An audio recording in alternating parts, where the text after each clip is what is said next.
Assalamualaikum warahmatullahi wabarakatuh.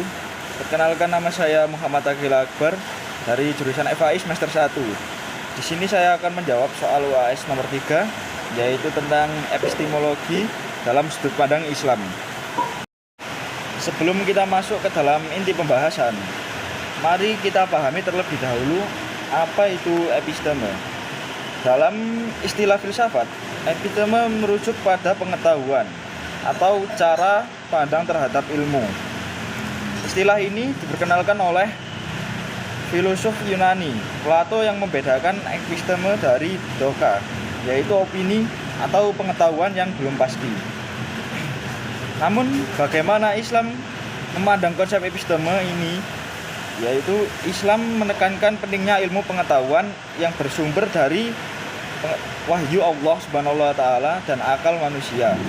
Dua hal ini menjadi fondasi dalam memahami realitas dan kebenaran. Dalam Islam, episteme tidak hanya merujuk pada ilmu duniawi, tetapi juga pada pengetahuan tentang akhirat. Ilmu Al-Quran sendiri menekankan pentingnya ilmu dalam berbagai ayat. Misalnya dalam surat Al-Alaq ayat 1-5, Allah Subhanahu wa taala memerintahkan manusia untuk membaca dan mempelajari dengan namanya.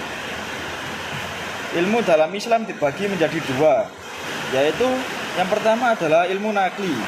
Ilmu nakli adalah pengetahuan yang berasal dari wahyu. Dan yang kedua adalah ilmu akli. Ilmu akli yaitu pengetahuan yang dihasilkan melalui pikiran rasional.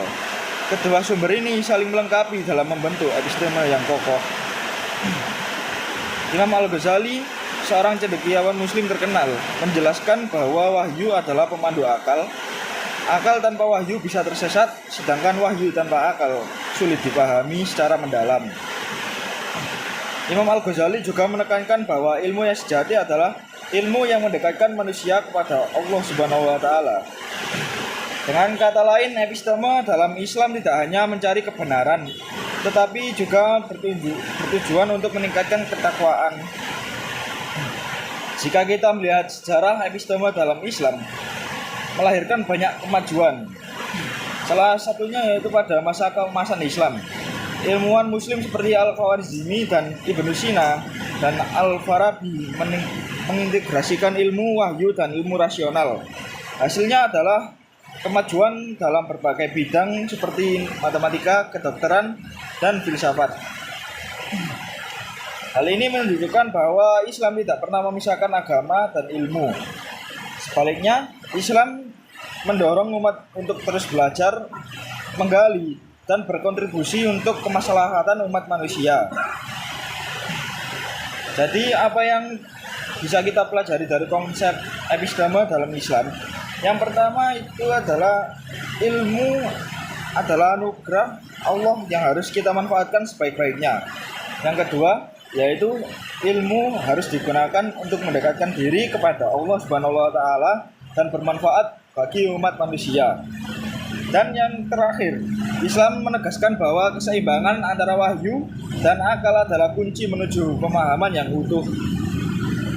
Berikut prinsip episteme Islam. Yang pertama yaitu mengakui keterbatasan pengetahuan manusia. Yang kedua, menghormati kebenaran wahyu. Yang ketiga yaitu menggunakan akal dan fitrah. Yang keempat yaitu meningkatkan pengetahuan, ilmu, dan pengalaman.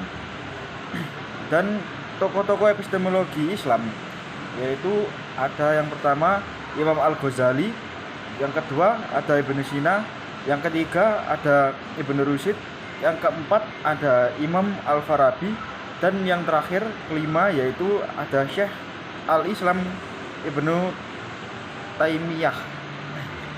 Kesimpulan dari semua itu yaitu episteme dalam Islam menekankan pentingnya memahami kebenaran melalui sumber yang sah, metode yang tepat, dan kategori pengetahuan yang jelas.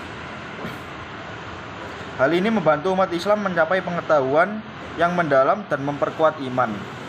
Semoga video ini memberikan wawasan baru tentang bagaimana Islam memandang ilmu pengetahuan. Mari kita terus belajar dan mengamalkan ilmu dan keberkahan untuk dunia dan akhirat. Terima kasih telah menyimak video. Sekian dari saya. Wassalamualaikum warahmatullahi wabarakatuh.